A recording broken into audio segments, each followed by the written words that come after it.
मेरे पिता एक सफेद बाघ हैं, मेरी माँ भी एक सफेद बाघ हैं, लेकिन मैं साइबेरियन बाघ पैदा हुआ। मेरे पिता इतने क्रोधित हुए कि उन्होंने लगातार 5 दिन और 5 रातों तक मेरी माँ से लड़ाई की। फिर अगले 7 दिनों तक आसपास के सभी बबूनों को पीटते रहे, लेकिन तब भी उन्हें कोई जवाब नहीं मिला। गुस्से में वो हमारा सारा सामान लेकर चले गए और फिर कभी वापस नहीं लौटे। मेरी माँ ने भी बिना एक पल सोचे मुझे छोड़ दिया। मैंने कभी नहीं सोचा था कि मेरा पुनर्जन्म एक बाघ के शावक के शरीर में होगा, जिसकी जिंदगी पहले ही दिन से उथल पुथल से भरी थी। मैं शिकार करने के लिए बहुत छोटा था, इसलिए अपने दिन दूसरे शिकारी जानवरों के पीछे घूमते हुए बिताता था और उनके छोड़े हुए मांस के टुकड़ों से अपना पेट भरता था। धीरे धीरे मैं बड़ा होने लगा। अब मैं अपने इस शक्तिशाली शरीर को देखता हूँ, लेकिन मेरे अंदर कोई भावना नहीं उठती। मेरी अपनी दहाड़ भी मुझे सबसे दर्दनाक रोने जैसी सुनाई देती है। हर पल मेरे लिए एक यातना बन चुका है। आज आखिरकार मेरे सब्र की सीमा टूट जाती है। मैं सब कुछ खत्म करने के लिए एक पहाड़ी चट्टान के किनारे दौड़ता हूँ। तभी पास में एक सफेद बाघिन दिखाई देती है और सब कुछ बदल जाता है। मैंने पहले भी अपने लिए एक साथी खोजने के बारे में सोचा था, लेकिन कोई चीज हमेशा मुझे रोक लेती थी। मगर इस सफेद बाघिन में कुछ अलग है। उसके बाल साफ और आकर्षक हैं, बिल्कुल ताजी बर्फ की तरह सफेद। उसका गुर्राता हुआ चेहरा एक जंगली और बेलगाम सुंदरता से भरा हुआ है। उसकी बाघ जैसी आंखें ठंडी और राजसी हैं, मानो हर देखने वाले को चेतावनी दे रही हों, हिम्मत भी मत करना। वो ऐसी रानी की तरह चलती है जो किसी के सामने जवाबदेह नहीं है। सुंदरता को लेकर मेरी इंसानी पसंद होने के बावजूद मैं अपनी उमड़ती हुई प्रवृत्तियों को रोक नहीं पाता। तभी मेरे दिमाग में एक योजना बनती है। जोखिम उठाए बिना कुछ हासिल नहीं होता। मैं सीधा खड़ा होता हूँ और जितना संभव हो सके उतना आत्मविश्वास दिखाते हुए उसकी ओर बढ़ता हूँ। लेकिन मेरे पास आते ही वो पूरी तरह सतर्क हो जाती है। मैं ये दिखाने के लिए धीमी आवाज में गुर्राता हूँ कि मेरा कोई बुरा इरादा नहीं है। तभी तेज यांत्रिक घंटी मेरे दिमाग में गूंजती है। टन। बीस्ट एवोल्यूशन सिस्टम सक्रिय हो गया है। जानलेवा संकट का पता चला है। शुरुआती पैक प्रदान कर दिया गया है। इससे पहले कि मैं कुछ समझ पाता, वो मेरे अभिवादन को चुनौती समझकर अपने पंजे सीधे मेरे चेहरे की ओर मारती है। मैं केवल अपनी सहज प्रवृत्ति के सहारे बच जाता हूँ और मेरे पिछले जीवन की फाइटिंग चैंपियन वाली मांसपेशियों की याददाश्त तुरंत सक्रिय हो जाती है। उसका हमला भयंकर है, लेकिन मुझे उसकी चाल में हर जगह कमियां दिखाई देती हैं। मैं उसकी ही गति को उसके विरुद्ध इस्तेमाल करता हूं और एक शानदार कंधे वाले दाव से उसे हवा में उछाल देता हूं। फिर मैं उसे नीचे दबा देता हूं। सिस्टम सूचना कॉम्बैट मास्टरी सक्रिय हो गई है। वो मेरे नीचे बुरी तरह छटपटाती है। उसकी आंखें क्रोध और अपमान से जल रही हैं। मैं उसे छोड़कर सब कुछ समझाने ही वाला होता हूँ कि तभी एक कान फाड़ देने वाली दहाड़ पूरे जंगल को हिला देती है। लगभग 3 मीटर ऊंचा एक काला भालू पेड़ों को तोड़ता हुआ बाहर आता है। उसकी आंखें एक डरावनी लाल रोशनी से चमक रही हैं। उसके शरीर की हर मांसपेशी विकृत होकर बुरी तरह फूल चुकी है। ये एक म्यूटेंट बीस्ट है। स्नोबेल की पुतलियां सिकुड़ जाती हैं और उसका पूरा शरीर अकड़ जाता है। भालू का विशाल पंजा नीचे की ओर आता है। बिना कुछ सोचे मैं उसे धक्का देकर रास्ते से हटा देता हूँ और पूरा वार अपने ऊपर सह लेता हूँ। मेरे पूरे शरीर में भयानक दर्द फट पड़ता है। मेरी कम से कम 3 पसलियां टूट जाती हैं। सिस्टम मिशन जारी हुआ है। म्यूटेंट काले भालू को पराजित करो। इनाम क्रिटिकल क्लॉ। मैं मुस्कुराता हूँ। मुश्किल हालात को पलटना ही मेरी खासियत है। भालू की कच्ची ताकत चौंका देने वाली है, लेकिन उसकी गति धीमी है। मैं उसके चारों ओर घूमते हुए उसकी कमजोरी खोजता हूँ। आखिरकार जब वो दोबारा झपटता है और चूक जाता है, तो मैं क्रिटिकल क्लॉ सक्रिय करके पूरी ताकत से उसके गले पर वार करता हूँ। भालू जमीन पर गिर पड़ता है। पूरी तरह थक जाने के कारण मैं भी गिर जाता हूँ। स्नोबेल धीरे धीरे मेरी ओर बढ़ती है और मुझे एक ऐसे भाव से देखती है जिसे समझ पाना मुश्किल है। पहली बार उसके घमंडी चेहरे की कठोरता टूटती हुई दिखाई देती है। दूर से कई बाघों की दहाड़ एक साथ सुनाई देती है। सफेद बाघ कबीले का गश्ती दल वहां पहुंच चुका है। उनका मुखिया मुझे जानलेवा निगाहों से घूरता है। वे मुझे चारों ओर से घेर लेते हैं और पूछते हैं कि क्या मैंने स्नोबेल को चोट पहुंचाई है। स्नोबेल मेरे सामने आकर जोर देकर कहती है कि मैंने उसकी जान बचाई है। गश्ती दल कुछ पल झिझकता है, लेकिन फिर भी मुझे अपने साथ ले जाता है। रास्ते भर सिस्टम की सूचनाएं लगातार आती रहती हैं। सफेद बाघ कबीले की रक्त रेखा की उच्च मात्रा का पता चला है। दैनिक चेक इन उपलब्ध है। इनाम सॉवरेन और फ्रैगमेंट। ये सुनते ही मेरा ध्यान उस पर टिक जाता है। शायद यहाँ रुकना इतना बुरा विचार नहीं है। सफेद बाघ कबीले का इलाका मेरी कल्पना से कहीं अधिक विशाल और शानदार है। मुख्य चौक में दर्जनों सफेद बाघ इकट्ठा है। मेरे दिखाई देते ही हर नजर मुझ पर टिक जाती है। उनकी आंखों से तिरस्कार और घृणा साफ झलक रही है। एक विशाल सफेद बाघ ऊंचे मंच से नीचे उतरता है। उसके बाल पाले जैसे सफेद और उसकी निगाहें लोहे जैसी कठोर हैं। सिस्टम सूचना फ्रॉस्ट किंग, सफेद बाघ कबीले का मुखिया, चरम बीस्ट किंग। फ्रॉस्ट किंग मेरे मिले जुले रंग वाले शरीर को देखते ही क्रोध से फट पड़ता है। स्नोबेल हमारे इलाके में एक दोगला लेकर आई है, ये हमारी रक्त रेखा का अपमान है। स्नोबेल अपना सिर झुकाकर समझाती है कि मैंने उसकी जान बचाई है, मगर फ्रॉस्ट किंग उसकी बात नहीं सुनता। वो ठंडे स्वर में कहता है कि जीवन बचाने का कर्ज शिकार देकर चुकाया जा सकता है, लेकिन वो किसी दोगले को अपनी भूमि अपवित्र नहीं करने देगा। वो मुझे तुरंत बाहर फेंकने का आदेश देता है। तभी बेहद ताकतवर शरीर वाला एक सफेद बाघ आगे छलांग लगाता है। उसके बाल पूरी तरह शुद्ध सफेद हैं और उसकी आंखें घमंड से भरी हैं। सिस्टम सूचना। ग्लेशियस सफेद बाघ कबीले का प्रतिभाशाली योद्धा, स्नोबेल को पाने का इच्छुक, आरंभिक बीस्ट किंग। ग्लेशियस कहता है कि मुझे इतनी आसानी से जाने नहीं दिया जा सकता। मुझे हमारी रक्त रेखाओं के बीच का अंतर सिखाना जरूरी है। वो धीरे धीरे मेरे चारों ओर घूमता है और मेरे शरीर की हर धारी का मजाक उड़ाते हुए कहता है कि मैं पूरी बाघ जाति के नाम पर कलंक हूँ। भीड़ भी मेरा उपहास करती है। मेरे पंजे जमीन में धंस जाते हैं। ग्लेशियस मेरे चेहरे के बिल्कुल पास आकर मुझे नीचे देखता है और अपनी मांग रखता है।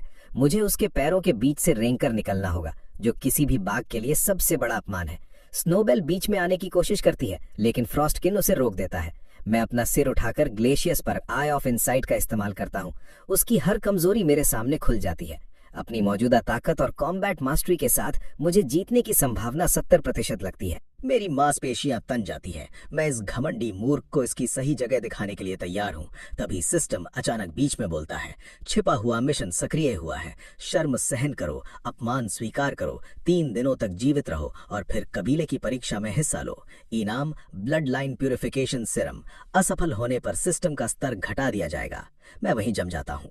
ये सिरम ही एकमात्र ऐसी चीज है जो मेरे अस्तित्व को बदल सकती है, लेकिन इस बाघ के नीचे से रेंगना मुझे मौत से भी बदतर लग रहा है। ग्लेशियस मेरी झिझक देखकर संतुष्टि से हंसता है। इसके अंदर रीढ़ की हड्डी तक नहीं है। मैं अपना क्रोध निगल जाता हूँ। समय आने पर झुकना भी जानना चाहिए। आज के इस अपमान का बदला मैं 100 गुना चुकाऊंगा। मैं धीरे धीरे नीचे झुकता हूँ और ग्लेशियस के पैरों के बीच से रेंगने के लिए तैयार होता हूँ। स्नोबेल अपना चेहरा दूसरी ओर घुमा लेती है। जैसे ही मैं लगभग बाहर निकलने वाला होता हूँ, ग्लेशियस अपना पंजा मेरे चेहरे पर मारता है और मुझे जमीन पर लुढ़का देता है। वो पागलों की तरह हंसता है, एक ऐसा दोगला जिसके अंदर बिल्कुल भी हिम्मत नहीं है। पूरी भीड़ भी उसके साथ मेरा मजाक उड़ाने लगती है। मैं जमीन पर पड़ा रहता हूँ और मेरे होठों का एक किनारा ठंडी मुस्कान में ऊपर उठ जाता है। सिस्टम सूचना। मिशन की प्रगति 50%। खिलाड़ी ने अपमान सहन कर लिया है। अतिरिक्त इनाम सक्रिय हुआ। आई ऑफ इनसाइट उन्नत हो गई है। फ्रॉस्ट किंग अपना पंजा हिलाकर मुझे कबीले के इलाके की सीमा तक खदेड़ने का आदेश देता है। अगर मैं 3 दिनों के बाद भी यहाँ दिखाई दिया तो मुझे देखते ही मार दिया जाएगा। मुझे एक जर्जर गुफा में फेंक दिया जाता है, जो हवा रोकने जितनी सुरक्षा भी मुश्किल से देती है। उसी रात स्नोबेल खाना और दवाइयां लेकर चुपके से वहां आती है। उसकी आंखें अपराध बोध से भरी हैं। मैं अपना सिर हिलाकर उसे चिंता न करने का इशारा करता हूँ। मेरी नजर दूर रोशनी से जगमगाते मुखिया के भवन पर टिक जाती है। तभी सिस्टम की एक नई चेतावनी दिखाई देती है। ग्लेशियस खिलाई को फंसाने की साजिश रच रहा है। 3 दिन बाद होने वाली कबीले की परीक्षा में गड़बड़ी की जा सकती है। तैयारी करने की कड़ी सलाह दी जाती है। मेरी आंखें ठंडी हो जाती है। ग्लेशियस मुझे पलटकर वार करने का कोई मौका नहीं देगा। उसके कदम उठाने से पहले मुझे तैयार होना होगा। अगली सुबह मैं अपने घावों से उभर रहा होता हूँ कि तभी बाहर हंगामा शुरू हो जाता है। कई सफेद बाघ अंदर घुसकर बिना कुछ कहे मुझे घसीटते हुए चौक में ले जाते हैं। फ्रॉस्ट किंग ऊंचे मंच पर खड़ा है और उसका चेहरा क्रोध से काला पड़ा हुआ है। उसके पैरों के पास कुछ विचित्र फल रखे हैं। सिस्टम सूचना। Secret fruit. सफेद बाघ कबीले का पवित्र अवशेष, जो हर 10 वर्षों में केवल एक बार पैदा होता है। ग्लेशियस क्रोध से उबलता हुआ आगे आता है और मुझ पर आरोप लगाता है कि मैं पिछली रात पवित्र क्षेत्र में चुपके से घुसा और 3 सीक्रेट फ्रूट चुरा लिए। उसके सबूत के रूप में फलों के बीज मेरी गुफा के पास मिले हैं। कई सफेद बाघ दावा करते हैं कि उन्होंने मुझे आधी रात को गुफा से बाहर जाते हुए देखा था। ये पूरी तरह से रची गई साजिश है, लेकिन यहाँ मौजूद हर सफेद बाघ ग्लेशियस पर विश्वास करना चुनता है। आखिरकार मैं केवल बाहर से आया हुआ एक दोगला हूँ। मैं अपने बचाव में बोलने की कोशिश करता हूँ, लेकिन फ्रॉस्ट किंग मुझे कोई मौका नहीं देता। वो दहाड़ता है, गंदे दोगले, पहले तुमने हमारी भूमि अपवित्र की और अब हमारे पवित्र फल चुरा लिए। इस अपराध के लिए तुम्हें सबसे कठोर दंड मिलना चाहिए। फ्रॉस्ट किंग मेरे चारों हाथ पैर तोड़कर मेरे शरीर को जंगल में फेंक देने का आदेश देता है ताकि मैं अकेला तड़प कर मर जाऊं। कई शक्तिशाली सफेद बाघ मुझे चारों ओर से घेर लेते हैं। उनकी आंखें क्रूरता से चमक रही हैं। स्नोबेल आगे बढ़कर उन्हें रोकने की कोशिश करती है, लेकिन उसे रोक दिया जाता है। इन खुद को महान समझने वाले सफेद बाघों को देखकर मेरे अंदर दबा हुआ क्रोध आखिरकार फट पड़ता है। सिस्टम सूचना। खिलाड़ी की भावनात्मक सीमा पूरी हो चुकी है। ब्लड लाइन प्यूरिफिकेशन सीरम का समय से पहले इस्तेमाल करो। चेतावनी, जल्दी इस्तेमाल करने से इसका प्रभाव आधा हो जाएगा। मैं एक पल भी नहीं झिझकता और उसे सक्रिय कर देता हूँ। जलती हुई ऊर्जा की एक लहर मेरे अंदर विस्फोट करती है। मेरी रक्त रेखा उबलने लगती है। मेरे शरीर के हर रेशे में शक्ति उमड़ पड़ती है। मैं अपने पैरों पर खड़ा होकर ऐसी दहाड़ लगाता हूं जिससे पूरी धरती कांप जाती है। उस आवाज में मेरा सारा क्रोध और विरोध भरा हुआ है। चौक में मौजूद हर सफेद बाघ डरकर पीछे हट जाता है। सबसे पहले ग्लेसियस खुद को संभालता है और क्रूर मुस्कान के साथ मेरी ओर झपटता है, लेकिन उसे ये नहीं पता कि मैं अब वही असहाय बाघ नहीं हूं जिसने उसने 3 दिन पहले अपमानित किया था। मैं उसके वार के पास से निकलता हूं और अपना एक पंजा पूरी ताकत से उसके चेहरे पर मारता हूं। वार की शक्ति से वो घूमता हुआ जमीन पर जा गिरता है। पूरा चौक हंगामे से गूंज उठता है, लेकिन तभी और भी सफेद बाघ मेरी ओर बढ़ते हैं। फ्रॉस्ट किंग पूरे कबीले को मुझ पर हमला करने का आदेश देता है। मुझे वहीं मार डालो। मेरी ताकत बढ़ चुकी है, लेकिन एक साथ दर्जनों सफेद बाघों का सामना करने के लिए अभी भी पर्याप्त नहीं है। मैं अपनी पूरी कॉम्बैट मास्टरी और हर सिस्टम क्षमता का इस्तेमाल करके घेरा तोड़ने की कोशिश करता हूं। आखिरकार मैं उनके बीच से निकलने का एक रास्ता बना लेता हूं, लेकिन इसकी कीमत बेहद भयानक है। मेरा पूरा शरीर घावों से भर जाता है। मेरे बाल खून में भीग जाते हैं। जैसे ही मैं आजाद होने वाला होता हूं, फ्रॉस्ट किंग खुद मेरे सामने आ जाता है। उसका पंजा मेरी पीठ पर जोरदार प्रहार करता है। मेरे मुंह से खून निकल पड़ता है। मेरे पीछे स्नोबेल दर्द और निराशा से भरी दहाड़ लगाती है। वो मेरे पीछे आने की कोशिश करती है, लेकिन कई सफेद बाघ उसे मजबूती से जमीन पर दबा देते हैं। मैं अपने टूटे हुए शरीर को घसीटते हुए पहाड़ी चट्टान के किनारे तक पहुंचता हूं। आसमान फट पड़ता है और मूसलाधार बारिश शुरू हो जाती है। बारिश की बूंदें मेरे घावों को चीरती हैं। दर्द के कारण मैं लगभग बेहोश हो जाता हूं। सिस्टम सूचना। गंभीर क्षति का पता चला है। खिलाड़ी का स्वास्थ्य घटकर 15% रह गया है। आपातकालीन मिशन जारी हुआ है। 7 दिनों के अंदर शक्तिशाली बनो। स्नोबेल को बचाओ। इनाम perfect. Great Siberian tiger king blood line.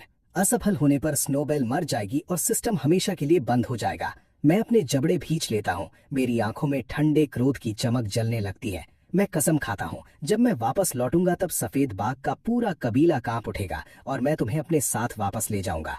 मूसलाधार बारिश के बीच मेरी परछाई अंधेरे में गायब हो जाती है। मेरे पीछे केवल खून की एक लकीर बचती है जो जंगल की अनजान गहराइयों की ओर जा रही है। मैं अपने टूटे हुए शरीर के साथ पूरा एक दिन जंगल में भटकता रहता हूँ।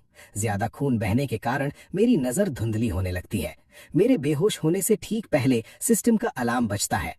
खिलाड़ी मृत्यु के करीब है। डिबावर इवोल्यूशन मोड जबरन सक्रिय हो गया है। स्वास्थ्य वापस पाने और ब्लड लाइन पॉइंट्स हासिल करने के लिए शिकार को मारो। मैं खुद को ध्यान केंद्रित करने के लिए मजबूर करता हूँ। मुझे शिकार खोजना ही होगा। मैं खून की गंध का पीछा करता हूँ और एक जंगली हिरण का शव पाता हूँ। इससे पहले कि मैं उसके पास पहुंच पाता, झाड़ियों में दर्जनों हरी आंखें चमक उठती हैं। भेड़ियों का एक झुंड मुझे चारों ओर से घेर लेता है। उनका मुखिया बेहद विशाल है। उसके बाल चांदी जैसे सफेद और उसकी आंखें चालाकी व क्रूरता से भरी हुई हैं। सिस्टम सूचना। Grey Fang, grey wolf pack का मुखिया, चरम सैवेज बीस्ट। उसे एक आसान शिकार दिखाई दे रहा है। एक बुरी तरह घायल बाघ जो मुश्किल से अपने पैरों पर खड़ा है। झुंड के बाठी भेड़िए भी बेचैन हो जाते हैं और मुझ पर टूट पड़ने के लिए तैयार हैं। मैं ठंडी हंसी हंसता हूँ। आधा मरा होने के बाद भी मैं जंगली कुत्तों के झुंड का शिकार नहीं बनूंगा। वे पहले छोटे छोटे हमले करते हैं, बार बार आगे आकर पीछे हटते हुए मेरी ताकत खत्म करने की कोशिश करते हैं। मैं बिना सोचे उन पर पलटकर हमला नहीं करता। मैं हर भेड़िए की स्थिति और ग्रीफैंग की हर बदलती चाल को ध्यान से देखता हूँ। इस अफरा तफरी के बीच एक मौका खोजता रहता हूँ। आखिरकार वो पल आ जाता है। ग्रेफैंग सोचता है कि अब मेरा अंत हो चुका है। वो मुझे खत्म करने के लिए मेरी ओर छलांग लगाता है। जैसे ही वो मेरे पास पहुंचता है मैं विस्फोटक गति से हरकत में आ जाता हूँ। मैं उसका हमला सीधे अपने ऊपर सहता हूँ और अपनी पूरी ताकत से अपना पंजा उस पर दे मारता हूँ। ग्रे फैंग का सिर झटके से घूम जाता है। मैं उस पर टूट पड़ता हूँ और अपनी जबड़े उसके गले पर जकड़ देता हूँ। झुंड के बाकी भेड़िए उसे बचाने की कोशिश करते हैं, लेकिन मैं सिस्टम के जरिए पहले ही आयरन स्किन सक्रिय कर चुका हूँ के कारण नहीं। तभी सिस्टम बीच में बोलता है, ग्रे वुल्फ पैक में भर्ती होने की क्षमता है। खिलाड़ी को अपना प्रभुत्व दिखाकर इन्हें अपने अधीन करने की सलाह दी जाती है। पहली सैन्य टुकड़ी सक्रिय की जा सकती है।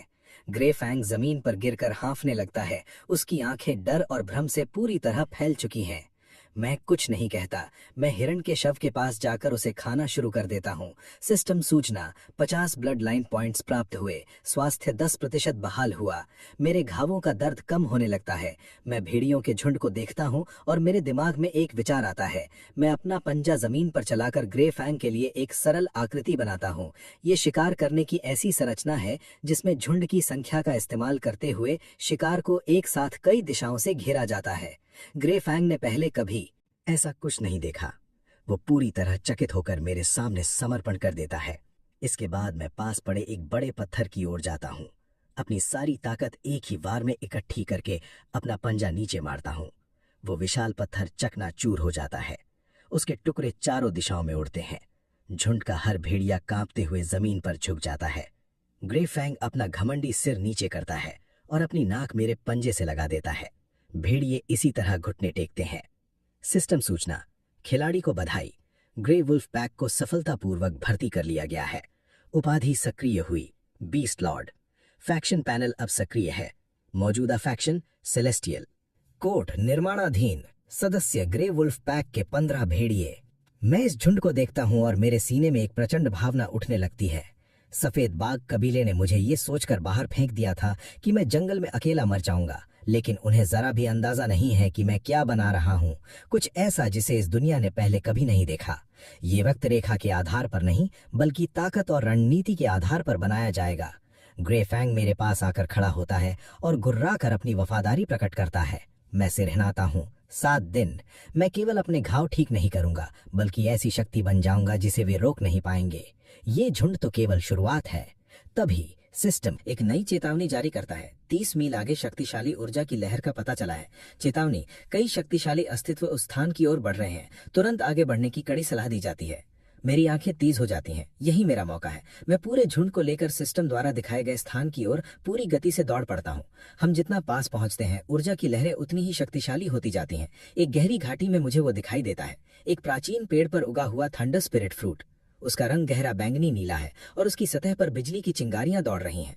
उससे निकलने वाली ऊर्जा इतनी शक्तिशाली है, दिल की धड़कन तक रुक जाए। सिस्टम सूचना, थंडर स्पिरिट फ्रूट, प्राकृतिक संसार का एक दुर्लभ खजाना। इसे खाने से बिजली शक्ति वाली आक्रमण शक्ति प्राप्त होती है और गति तथा विस्फोटक ताकत में भारी वृद्धि होती है।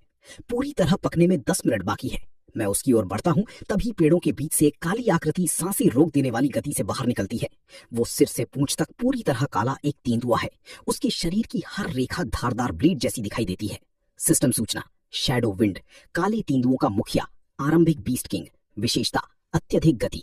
शैडो विंड की नजर भी थंडर स्पिरिट फ्रूट पर है। वो मुझे और मेरे झुंड को देख लेता है। उसकी आंखों में एक पल के लिए सावधानी दिखाई देती है, लेकिन वो पीछे नहीं हटता। हम दोनों अपनी जगह डटे रहते हैं। हम में से कोई भी पहले कदम उठाने को तैयार नहीं है। फल के पकने में 10 मिनट बाकी है। अभी हमला करने का अर्थ होगा किसी तीसरे को लाभ दे देना।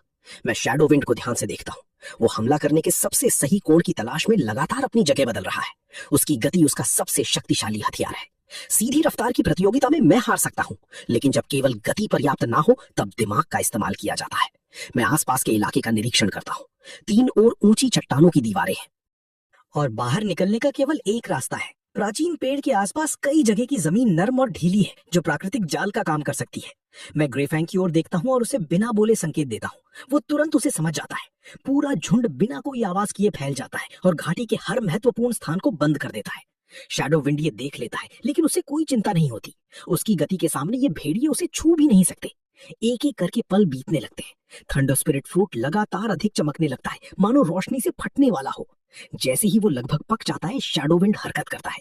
काली बिजली की तरह चमकती हुई एक आकृति सीधे पेड़ की ओर बढ़ती है। मुझे पहले से पता था कि वो ऐसा ही करेगा। उसके छलांग लगाते ही मैं पेड़ के पास पड़े एक बड़े पत्थर पर अपना पंजा मारता हूँ। पत्थर लुढ़कते हुए सीधे शैडो विंड के रास्ते में आ जाता है।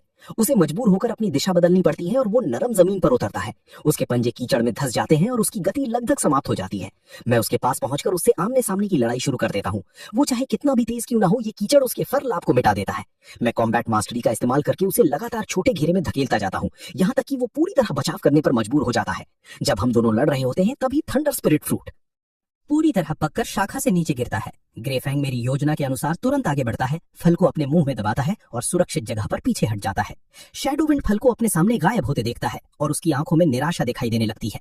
वो मेरी पकड़ से निकलने की कोशिश करता है, लेकिन मैंने उसे पूरी तरह जकड़ रखा है। सिस्टम सूचना, काले तेंदुओं के मुखिया की लड़ने की इच्छा कमजोर हो रही है। चुनाव करो, उसका अंत करो या उसे भर्ती करो। मैं शैडोविंड को छोड़ देता हूँ। वो लड़खड़ाते हुए पीछे हटता है और सावधान नजरों से मुझे देखता है।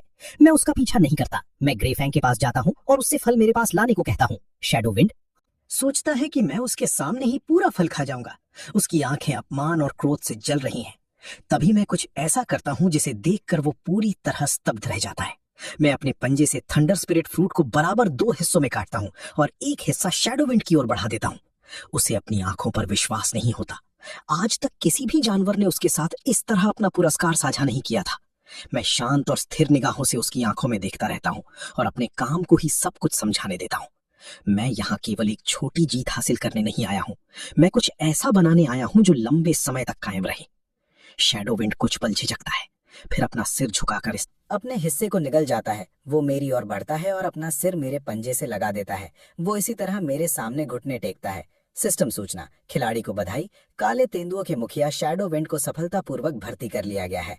मैं थंडर स्पिरिट फ्रूट का दूसरा हिस्सा निकल जाता हूँ। बेकाबू ऊर्जा की एक भयानक लहर मेरे अंदर विस्फोट करती है। मेरे पंजों पर बिजली चटकने और उछलने लगती है। मेरी गति और विस्फोटक शक्ति एक बिल्कुल नए स्तर तक पहुंच जाती है। सिस्टम सूचना, नया कौशल सक्रिय हुआ, थंडर टाइगर क्लॉ। शक्ति का स्तर बढ़कर बीस्ट किंग हो गया है। मैं घाटी के बीच खड़ा हूँ। भेड़िए तेंदुआ मेरे चारों ओर घुटने टेक कर बैठे हैं और मेरी हर नस में बिजली दौड़ रही है। 7 दिनों की समय सीमा में अभी 5 दिन बाकी हैं, लेकिन मैं पहले ही एक टूटे हुए और मौत के करीब पहुंचे बहिष्कृत बाघ से बदलकर बीस्ट किंग बन चुका हूं, जिसके पीछे अपना पूरा गुट खड़ा है। तभी खून से लथपथ एक सफेद बाघ लड़खड़ाते हुए घाटी में प्रवेश करता है। मुझे देखते ही उसकी आंखों में उम्मीद की एक बेचैन चमक दिखाई देती है। मैं उसे पहचान जाता हूँ। वो सफेद बाघ कबीले का एक भगौड़ा है। उसके द्वारा लाई गई खबर सुनकर मेरा सीना ठंडा पड़ जाता है। 3 दिनों में उत्तर पूर्व का टाइगर किंग एम्बर क्लॉ जबरदस्ती स्नोबेल को अपने साथ ले जा आ रहा है। अगर सफेद बाघ कबीले ने मना किया तो पूरे कबीले को नष्ट कर दिया जाएगा, ये बताते हुए उसका शरीर कांप रहा है। एम्बर क्लॉ सैकड़ों जानवरों की सेना का नेतृत्व करता है। उसकी नजर सफेद बाघ कबीले की रक्त रेखा पर है और वो जबरन विवाह के जरिए पूरे कबीले को निगलने की योजना बना रहा है। फ्रॉस्ट किंग के पास उसका विरोध करने की ताकत नहीं है। वो पहले ही इस विवाह के लिए सहमत हो चुका है। मेरे पंजे धरती में गहराई तक धंस जाते हैं। मेरी आंखें ठंडी हत्या की भावना से भर जाती हैं। तभी सिस्टम की सूचना सामने आती है। मुख्य मिशन सक्रिय हुआ, विवाह में घुसकर उसे बर्बाद करने का अभियान। आवश्यकता, 3 दिनों के अंदर सफेद बाघ कबीले तक पहुंचो, विवाह समारोह को रोको, एम्बर क्लॉ की सेना को पराजित करो। इनाम, perfect great Siberian tiger king blood line. जन्मजात कौशल, माइंड डोमिनियन। असफल होने पर स्नोबेल मर जाएगी और सिस्टम हमेशा के लिए बंद हो जाएगा। मैं बिना किसी झिझक के मिशन स्वीकार कर लेता हूँ। सिस्टम सूचना, मिशन की कठिनाई अत्यधिक है, क्या एडवांस रिवॉर्ड सुविधा का इस्तेमाल करना है? मैं हाँ कहता हूँ। भारी मात्रा में जानकारी मेरे दिमाग में भर जाती है। माइंड डोमिनियन की पूरी कार्यप्रणाली मुझे समझ आ जाती है। मैं अपनी आंखें बंद करता हूं और उस क्षमता तक पहुंचने की कोशिश करता हूं। मानसिक ऊर्जा की एक अदृश्य लहर मेरे अंदर से निकलती है और एक ही पल में पूरी घाटी में फैल जाती है। ग्रेफैंग और शैडोविंड दोनों एक साथ सिर उठाते हैं। उनकी आंखें आश्चर्य से फैल जाती हैं। अब मुझे आदेश देने के लिए दहाड़ने की जरूरत नहीं है। मेरी युद्ध संबंधी योजना सीधे उनके दिमाग तक पहुंच रही है। मैं अपने मन में एक युद्ध मानचित्र बनाता हूँ। उसमें सफेद बाघ कबीले का इलाका, एम्बर क्लॉ की सेना की संभावित स्थिति और हमारे हमले के रास्ते चिन्हित करता हूँ। ग्रेफैंग और शैडोविंड को एक ही पल में पूरी जानकारी मिल जाती है। वे पूर्ण सहमति जताते हुए धीमी आवाज में गुर्राते हैं। ये एहसास बाकी सभी चीजों से बिल्कुल अलग है। आखिरकार अब मेरे पास एक असली सेना है। अगले 2 दिनों तक मैं अपनी सेना के साथ आसपास के पूरे जंगल पर हमला करता हूँ। जिन भी जानवरों ने कभी मुझे दबाने की हिम्मत की थी, अब वे स्वयं शिकार बन चुके हैं। माइंड डोमिनियन के कारण भेड़िए और तेंदुए एक ही संगठित इकाई की तरह हरकत करते हैं। मैं अपने हर पराजित दुश्मन को निगलकर उससे ब्लड लाइन पॉइंट्स प्राप्त करता हूँ। सिस्टम लगातार पुष्टि करता रहता है कि मेरी शक्ति बढ़ रही है। मेरे सभी घाव पूरी तरह ठीक हो जाते हैं। पूरे जंगल में मेरा नाम फैलने लगता है। कुछ जानवर मेरे सामने घुटने टेकना चुनते हैं और कुछ भाग जाते हैं। जो जानवर मेरी परीक्षा लेने की गलती करते हैं वे मेरी वृद्धि के लिए ईंधन बन जाते हैं। केवल 2 दिनों में मेरा गुट बढ़कर 30 से अधिक सदस्यों का हो जाता है और उनमें से कई कोई साधारण जानवर नहीं है। तीसरे दिन की सुबह मैं एक पहाड़ की चोटी पर खड़ा होकर नीचे फैले पूरे इलाके को देखता हूँ। आज ही वो दिन है जब स्नोबेल को जबरदस्ती विवाह करना पड़ेगा। आज ही वो दिन भी है जब मैं अपना अधिकार लेने वाला हूँ। मैं मुड़कर अपने पीछे खड़ी घनी सेना को देखता हूँ। भेड़िए, तेंदुए, भालू और जंगली सुअर सभी एकदम सही संरचना में खड़े होकर मेरे आदेश की प्रतीक्षा कर रहे हैं। मैं माइंड डोमिनियन के जरिए आदेश भेजता हूँ। आज हम सफेद बाघ कबीले को घुटनों पर लाएंगे। हम उन शुद्ध रक्त रेखा वाले बाघों को दिखाएंगे जो दूसरों को नीची नजर से देखते हैं कि रक्त रेखा का कोई महत्व नहीं होता, केवल शक्ति ही मायने रखती है। सभी जानवर एक साथ दहाड़ते हैं और उनकी आवाज से पूरा पहाड़ी जंगल कांप उठता है। मैं अपना सिर पीछे उठाकर बिजली से भरी एक दहाड़ लगाता हूँ जो आसमान को चीर देती है। फिर मैं चोटी से छलांग लगाकर पूरी गति से सफेद बाघ कबीले की ओर दौड़ पड़ता हूँ। मेरे पीछे 30 से अधिक जानवर दौड़ रहे हैं। हमारे कदमों से जमीन गरज रही है। सफेद बाघ कबीले का इलाका रोशनी और झंडियों से सजाया गया है, लेकिन वहां का वातावरण पूरी तरह शांत और मृत है। हर सफेद बाघ अपना सिर झुकाए बैठा है और किसी में आवाज निकालने तक की हिम्मत नहीं है। ऊंचे मंच पर फ्रॉस्ट किंग मुखिया के आसन पर बैठा है। उसका चेहरा खोखला और पराजित दिखाई दे रहा है।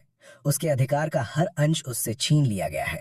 उसके पास उससे भी अधिक विशाल एक बाघ बिना किसी चिंता के जोर जोर से हंस रहा है। सिस्टम सूचना, एम्बर क्लॉ उत्तर पूर्व का टाइगर किंग, चरम बीस्ट किंग, विशेषता अग्नि शक्ति। एम्बर क्लॉ के शरीर से झुलसा देने वाली गर्मी निकल रही है।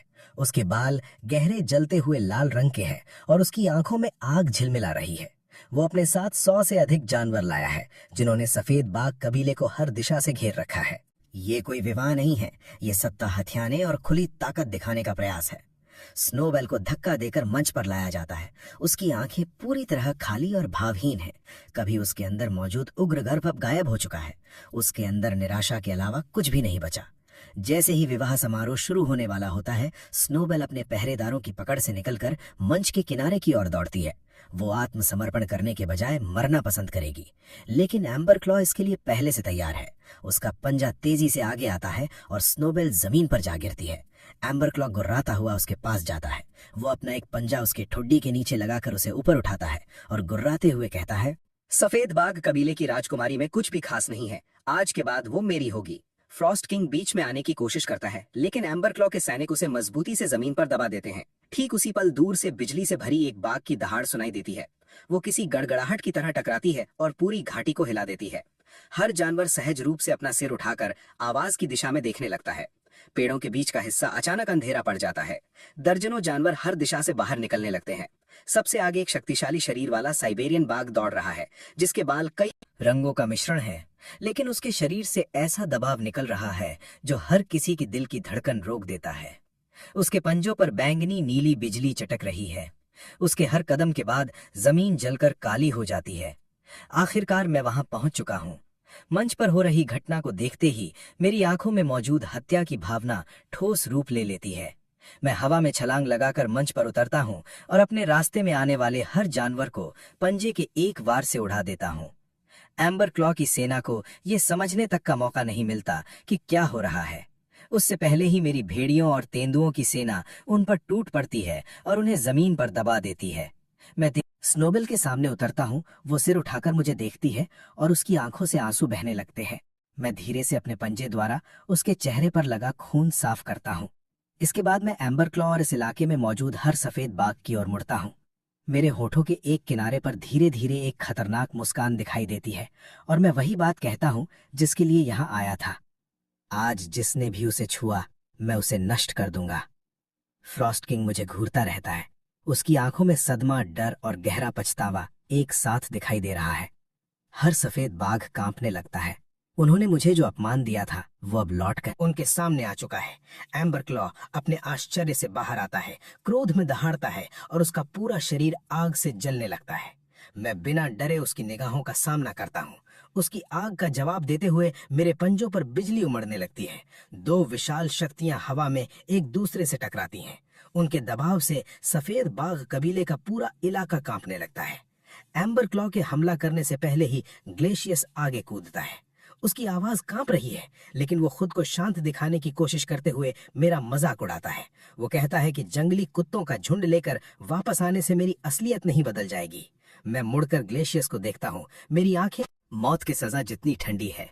यही वो बाघ है जिसने मुझे अपने पैरों के नीचे से रेंगने पर मजबूर किया था और अब भी मेरे सामने मुंह खोलने की हिम्मत कर रहा है। मैं धीरे धीरे उसकी ओर बढ़ता हूँ। मेरे हर कदम के साथ वो अनजाने में एक कदम पीछे हट जाता है। ग्लेसियस भागना चाहता है, लेकिन उसके पैर उसका आदेश मानने से इनकार कर देते हैं। मेरे शरीर से निकलती हुई आभा उसे अपनी जगह पर जकड़ देती है। सिस्टम सूचना, खिलाड़ी की मौजूदा रक्त रेखा की शुद्धता अब एक साधारण सफेद बाघ से अधिक हो चुकी है। ग्लेसियस पूर्ण प्रभुत्व का सामना कर रहा है। मैं उसकी आंखों में देखकर उसके सामने अपना प्रस्ताव रखता हूँ। जिस दिन उसने मुझे अपने नीचे से रेंगने के लिए मजबूर किया था, आज वो मेरे नीचे से रेंगेगा। अगर उसने ऐसा किया तो मैं उसे जीवित जाने दूंगा। ग्लेशियस का चेहरा क्रोध से लाल हो जाता है। वो ऐसा अपमान कैसे स्वीकार कर सकता है? वो दहाड़ते हुए मेरी ओर दौड़ता है और अपनी ताकत के बल पर अपनी खोई हुई इज्जत वापस पाने की कोशिश करता है, लेकिन उसके हमले मुझे हास्यास्पद रूप से धीमे दिखाई देते हैं। मैं किसी एक कौशल का भी इस्तेमाल नहीं करता। उसकी हर कोशिश को रोकने के लिए केवल मेरी शारीरिक शक्ति ही पर्याप्त है। उसके पंजों के वार मेरे शरीर पर कुछ भी महसूस नहीं कराते। मेरी आयन स्किन उस स्तर से बहुत आगे पहुंच चुकी है जिसे वो भेद सके। हर टकराव के साथ ग्लेशियस और अधिक हिलने लगता है। जिन चीजों पर उसने अपना पूरा घमंड खड़ा किया था, उनका यहाँ कोई महत्व नहीं है। वो अपनी पूरी ताकत से मुझ पर वार करता है, लेकिन मैं रास्ते से हटता तक नहीं हूँ। मैं वहीं खड़ा रहता हूँ और केवल अपनी आंखों से उसे हमारे बीच मौजूद उस अंतर का एहसास कराता हूँ जिसे वो कभी पार नहीं कर सकता। ग्लेशियस का साहस टूट जाता है। वो भागने की कोशिश करता है। मैं अपना एक पंजा उसके सिर पर रखकर उसे जमीन से चिपका देता हूँ। वो मेरे पंजे के नीचे बुरी तरह छटपटाता है, ठीक उसी तरह असहाय जैसे कभी मैं उसके नीचे था। मैं नीचे झुककर उसकी आंखों में देखता हूँ और उसे उस अपमान का हर अंश महसूस कराता हूँ जो उसने मुझे दिया था। इसके बाद मैं उसे छोड़ देता हूँ। ग्लेशियस सोचता है कि मैं वास्तव में उसे जाने दे रहा हूँ। वो तेजी से उठता है और भागने लगता है। तभी मैं थंडर टाइगर क्लॉज सक्रिय करता हूँ। मेरे पंजों पर बैंगनी नीली बिजली की धाराएं नाचने लगती हैं। मैं पूरी ताकत से अपनी पूंछ ग्लेशियस पर मारता हूँ। कच्ची शक्ति के साथ मिली गड़गड़ाहट और बिजली उसे जमीन से उठाकर हवा में उछाल देती है। वो जोरदार तरीके से फ्रॉस्ट किंग के पैरों के पास आकर गिरता है। ग्लेशियस का पूरा शरीर जलकर काला हो चुका है। वो खून खांस रहा है और मुश्किल से जीवित है। उसका मुंह खुलता है, लेकिन उसमें से शब्दों की जगह खून की एक और धार निकलती है। वो पूरी तरह बेहोश हो जाता है। फ्रॉस्ट किंग अपने पैरों के पास पड़े ग्लेशियस को देखता रहता है, फिर अपना सिर उठाकर मेरी ओर देखता है और उसका पूरा शरीर कांपने लगता है। आखिरकार उसे सच्चाई समझ में आती है। जिसे उसने कबीले से निकाल दिया था, वो कभी कोई दोगला नहीं था। वो ऐसा राजा था जो पूरे जंगल को उलट पुलट करने की क्षमता रखता था। बाकी सफेद बाघ डर के कारण जमीन पर गिर जाते हैं। उनमें से किसी में भी मेरी ओर देखने की हिम्मत नहीं है। मैं पूरी तरह भावहीन आंखों से उन सभी को देखता हूँ। अब मेरी नजर में उनका कोई महत्व नहीं है। मैं एम्बर क्लॉ की ओर मुड़ता हूँ।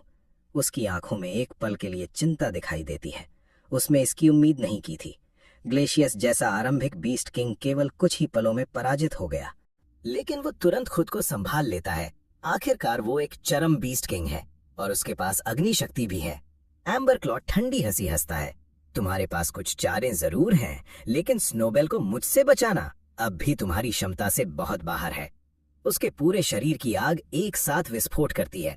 गर्मी इतनी भयानक है कि आसपास की वनस्पति में आग लगने लगती है। उसकी पूरी शक्ति बाहर आते ही सफेद बाघ कबीले का पूरा इलाका आग के समुद्र में बदल जाता है। सिस्टम सूचना, चेतावनी, एम्बर क्लॉ की शक्ति खिलाड़ी के मौजूदा शक्ति स्तर से बहुत अधिक है। अत्यधिक सावधानी के साथ आगे बढ़ो। अग्नि शक्ति बिजली प्रकार की क्षमताओं को दबाती है। मैं धीरे से गहरी सांस लेता हूँ।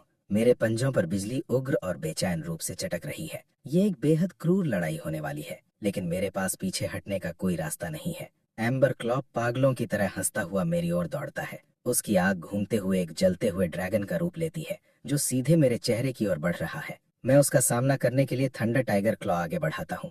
बिजली और आग हवा के बीच टकराती हैं और आंखें चौंधिया देने वाली चमक के साथ विस्फोट करती हैं। झटके की लहर सफेद बाघों को हर दिशा में उड़ा देती है। हम दोनों लड़खड़ा जाते हैं। हम पीछे हटते हैं और फिर दोबारा एक दूसरे से टकरा जाते हैं। ये दो बीस्ट किंग्स के बीच होने वाली असली लड़ाई है। हमारी हर टक्कर से धरती कांप उठती है, लेकिन जल्द ही मुझे असली समस्या समझ में आ जाती है। एम्बर क्लॉ की आग इतने ऊंचे तापमान पर जल रही है कि मेरी बिजली उसका मुकाबला नहीं कर सकती। सिस्टम सही था, अग्नि शक्ति बिजली को दबा देती है। इससे भी बुरी बात यह है कि युद्ध के अनुभव में एम्बर क्लॉ मुझसे बहुत आगे है। वो अनगिनत असली लड़ाइयों से तप कर बना हुआ बीस्ट किंग है। एम्बर क्लॉ के हमले लगातार अधिक भारी और तेज होते जाते हैं। वो मेरे चारों ओर आग की दीवारें खड़ी करके बाहर निकलने का हर रास्ता बंद कर देता है। मेरे पास आगे बढ़ते रहने के अलावा कोई विकल्प नहीं है और हर टकराव मेरे शरीर को पहले से ज्यादा घायल कर रहा है। मेरे बाल झुलस जाते हैं, मेरी त्वचा पर फफोले पड़ने लगते हैं, मेरे शरीर का हर हिस्सा भयानक पीड़ा से जल रहा है। सिस्टम लगातार चेतावनियां दिखा रहा है। स्वास्थ्य 70%, 60% और फिर 50%। मैं अपने जबड़े भींचकर एम्बर क्लॉ के हमलों की लय में कोई भी कमजोरी खोजने की कोशिश करता हूँ, लेकिन उसका अनुभव लगभग कोई मौका ही नहीं छोड़ता। ग्रे फैंग और शैडो विंड मेरी सहायता के लिए आगे बढ़ने की कोशिश करते हैं, लेकिन एम्बर क्लॉ की आग हमारे बीच एक दीवार बना देती है। वे उसे पार नहीं कर सकते। एम्बर क्लॉ मेरा मजाक उड़ाते हुए हंसता है और कहता है कि मैं केवल एक नौसिखिया हूं जिसने अभी अभी बीस्ट किंग के स्तर में प्रवेश किया है और फिर भी उसके सामने खड़े होने की हिम्मत कर रहा हूं। वो मुझे दिखाने वाला है कि असली शक्ति कैसी होती है। एम्बर क्लॉ अचानक अपनी चाल का इस्तेमाल करता है। आग सिकुड़कर शुद्ध लपटों से बनी एक विशाल तलवार का रूप ले लेती है जो सीधे मेरे सिर की ओर गिरती है। इस हमले में उसकी पूरी शक्ति भरी हुई है। अगर ये मुझसे टकरा गया तो मेरा अंत निश्चित है। मैं हटने की कोशिश करता हूँ, लेकिन मेरे शरीर में अब कुछ भी बाकी नहीं है। मैं हिल नहीं सकता। उसी पल एक सफेद आकृति उड़ती हुई आती है और खुद को मेरे सामने खड़ा कर देती है। वो स्नोबेल है। वो पूरा हमला अपने शरीर पर सह लेती है। आग की तलवार उसके शरीर को आर पार चीर देती है। एक ही पल में उसका सफेद शरीर खून से भीग जाता है। मेरे अंदर की किसी बेहद गहरी और घायल जगह से एक भयानक दहाड़ निकलती है। स्नोबेल मेरी बाहों में गिर जाती है और उसके मुंह से बहुत धीमी आवाज निकलती है। फिर उसकी आंखें बंद हो जाती हैं। मेरा दिमाग पूरी तरह खाली हो जाता है। मेरे अंदर क्रोध के अलावा कुछ भी नहीं बचता। इस दुनिया की एकमात्र सफेद बाघिन जिसने कभी मेरे साथ दयालुता दिखाई थी, अब मेरे सामने पड़ी है। मुझे बचाने के कारण उसकी जिंदगी और मौत का कुछ पता नहीं है। मेरा क्रोध विस्फोट कर जाता है। मेरे अंदर से ऐसी शक्ति उठती है जैसी मैंने पहले कभी महसूस नहीं की। सिस्टम सूचना। खिलाड़ी का भावनात्मक स्तर गंभीर सीमा तक पहुंच चुका है। छिपा हुआ मिशन सक्रिय हुआ। क्रोध मुक्त हो गया है। सिस्टम का आपातकालीन उन्नयन जारी है। अंतिम कौशल सक्रिय हुआ। God slayer strike. ऊर्जा की एक विशाल लहर मेरे शरीर में भर जाती है। मुझे अपनी रक्त रेखा उबलती और बदलती हुई महसूस होती है। मेरे बालों के अंदर से सफेद रोशनी चमकने लगती है। ये सफेद बाघ की रक्त रेखा की शक्ति है। इतने समय से सफेद बाघ की रक्त रेखा मेरे अंदर सो रही थी और एक बार भी जागृत नहीं हुई थी, लेकिन अब वो जाग चुकी है। मैं धीरे धीरे अपने पैरों पर खड़ा होता हूँ। मैं स्नोबेल को सुरक्षित रखने के लिए ग्रे फैंग के हवाले करता हूँ और फिर एम्बर क्लॉ की ओर मुड़ता हूँ। मेरी आंखों में मौजूद हत्या की भावना इतनी तीव्र है कि मानो उसे छुआ जा सकता हो। एम्बर क्लॉ मेरे अंदर आया बदलाव महसूस करता है और पहली बार उसके चेहरे पर डर दिखाई देता है। मैं थंडर टाइगर क्लॉ को अलग रख देता हूँ। इसके बजाय मैं बिजली को सफेद बाघ की रक्त रेखा के साथ मिला देता हूँ। सफेद चमक से लिपटी हुई बैंगनी नीली बिजली, एक ऐसी शक्ति जिसका पहले कभी अस्तित्व नहीं था। मेरा पूरा शरीर बिजली की एक चमक में बदल जाता है और मैं एक ही पल में एम्बर क्लॉ के सामने पहुंच जाता हूँ। वो आग की दीवार खड़ी करने की कोशिश करता है, लेकिन मैं पहले ही उसे पार कर चुका हूँ। अपने पिछले जीवन में चैंपियन रहते हुए प्राप्त हर युद्ध प्रवृत्ति का इस्तेमाल करते हुए मैं एम्बर क्लॉ को पकड़कर पूरी तरह जकड़ लेता हूँ। इसके बाद अपनी बची हुई सारी शक्ति एक ही पंजे में इकट्ठी करके उसे उसकी रीढ़ में घुसा देता हूँ। एम्बर क्लॉ दर्द से चीख उठता है। वो अपनी पूरी ताकत से संघर्ष करता है, लेकिन मेरी शक्ति उसे पूरी तरह दबा चुकी है। मैं अपनी बची हुई आखिरी ताकत भी लगा देता हूँ और उसकी रीढ़ को पूरी तरह तोड़ देता हूँ। एम्बर क्लॉ का शरीर ढीला पड़ जाता है। उसकी आंखें क्रोध और आतंक से भरी हुई हैं। वो समझ नहीं पा रहा कि ऐसा कैसे हुआ। वर्षों से इस जंगल पर शासन करने वाला एक बीस्ट किंग उस प्राणी के हाथों पराजित हो गया जिसे कभी दोगला कहा जाता था। एम्बर क्लॉ जमीन पर गिर जाता है और हमेशा के लिए शांत हो जाता है। उसके साथ आए जानवर अपने मुखिया को गिरता देखकर हर दिशा में भागने लगते हैं। मेरी भेड़ियों और तेंदुओं की सेना उनका पीछा करती है। वे उन्हें एक एक करके मारते या घुटने टेकने पर मजबूर करते हैं। मैं लड़ाई समाप्त होने की प्रतीक्षा नहीं करता। मैं सीधे स्नोबेल के पास दौड़ता हूँ। उसकी सांसें मुश्किल से चल रही हैं और उसकी जिंदगी किसी पतले धागे से लटकी हुई है। सिस्टम सूचना। स्नोबेल का स्वास्थ्य घटकर 5% रह गया है। तुरंत किसी उपचार वस्तु का इस्तेमाल करो। मैं तेजी से सिस्टम की दुकान खंगालता हूँ और आखिरकार मुझे एक लाइव फ्रूट दिखाई देता है।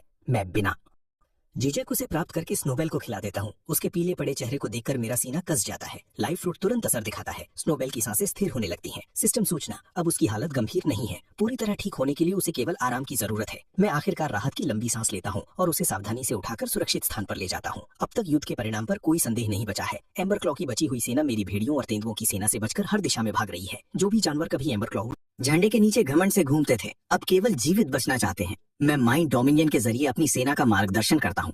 भागने वाले प्रत्येक दुश्मन को या तो मार दिया जाता है या भर्ती कर लिया जाता है। आधे घंटे से भी कम समय में एम्बर क्लॉ द्वारा लाए गए 100 से अधिक जानवरों में से हर एक या तो मर चुका है या घुटनों पर झुका हुआ है। लड़ाई समाप्त होते ही सफेद बाघ कबीले का पूरा इलाका गहरे सन्नाटे में डूब जाता है। जो सफेद बाघ कभी अपने आसपास मौजूद हर प्राणी को नीची नजर से देखते थे, अब जोर से सांस लेने तक की हिम्मत नहीं कर रहे हैं। फ्रॉस्ट किंग अपने घायल शरीर को ऊंचे मंच से नीचे घसीटता है। उसका शरीर हर कदम के साथ कांप रहा है। वो मेरे पास आता है और उसके पैरों की ताकत समाप्त हो जाती है। वो सबके सामने अपने घुटनों पर गिर जाता है। केवल उसके इस एक काम से वहां मौजूद हर जानवर हैरान रह जाता है। सभी सफेद बाघ अपनी सांसें रोककर ये देखने लगते हैं कि मैं क्या करता हूँ। मैं फ्रॉस्ट किंग को एक बार ठंडी नजरों से देखता हूँ, फिर मुड़कर ऊंचे मंच की ओर चल देता हूँ। मैं ना तो उसकी माफी स्वीकार करता हूँ और ना ही उसे ठुकराता हूँ, क्योंकि अब मेरी नजर में इनमें से किसी बात का कोई महत्व नहीं है। मैं ऊंचे मंच पर खड़ा होकर नीचे फैले पूरे सफेद बाघ कबीले को देखता हूँ। मेरी निगाहें और मेरी आभा ही सब कुछ कह देती हैं। मुझे माफी की जरूरत नहीं है, मुझे पछतावे की जरूरत नहीं है। अब सफेद बाघ कबीला बीस्ट एम्पायर के अनगिनत साधारण गुटों में से केवल एक है। मैं गहरी सांस लेता हूँ। सिस्टम सूचना, अंतिम इनाम प्रदान किया जा रहा है। Ancient beast God aura. एक ही पल में मेरे अंदर से रक्त रेखा की एक डरावनी ऊर्जा विस्फोट करती है। ये एंशिएंट बीस्ट गॉड की आभा है। आज्ञा मानने का वो पूर्ण आदेश जो हर जीवित प्राणी की प्रवृत्ति की सबसे गहरी परत में अंकित है। ये आभा समुद्री लहर की तरह पूरे जंगल में फैल जाती है। कई मील दूर मौजूद जानवर भी सफेद बाघ कबीले के इलाके की ओर मुड़ते हैं और जमीन पर झुक जाते हैं। मैं अपना सिर पीछे उठाकर दहाड़ता हूँ। वो आवाज मानो पूरे आसमान को हरकत में ले आती है। ऊपर तूफानी बादल घूमने लगते हैं। उनके बीच से गर्जना जवाब देती है। इस पल मैं अब वो छोड़ा गया दोगला नहीं हूँ। सांस लेने वाला हर जानवर, ग्रेफैंग, शैडोविंड और मेरी सेना में शामिल प्रत्येक प्राणी जमीन पर झुक जाता है और गुर्राकर अपना समर्पण दिखाता है। सफेद बाघ कबीले का हर सदस्य भी उनका अनुसरण करता है। उनकी आंखें विस्मय से फैली हुई हैं। स्नोबेल अभी मुश्किल से जागी है। वो अविश्वास से मुझे देखती है और धीरे धीरे मेरे पास आकर मुझसे सट जाती है। मैं चट्टान के किनारे खड़ा हूँ। मेरी निगाहें जंगल को चीरती हुई दूर उस फॉरबिडन डेड जोन तक पहुंचती हैं, जहां किसी इंसान ने कभी कदम नहीं रखा। सिस्टम एक नया पैनल खोलता है। बाहरी जंगल पूरी तरह एकीकृत हो चुका है। विकास का अगला मार्ग सक्रिय हुआ। मंजिल डीप वाइल्डरनेस। एक दिव्य जानवर में विकसित हो जाओ। पश्चिम में सूरज डूब रहा है और मेरी विशाल परछाई पूरी भूमि पर दूर तक फैल रही है। मेरे पीछे जहां तक नजर जाती है जानवरों का एक समुद्र दिखाई देता है। सभी एक साथ दहाड़ते हुए एक नए शासक के उदय का स्वागत कर रहे हैं। ये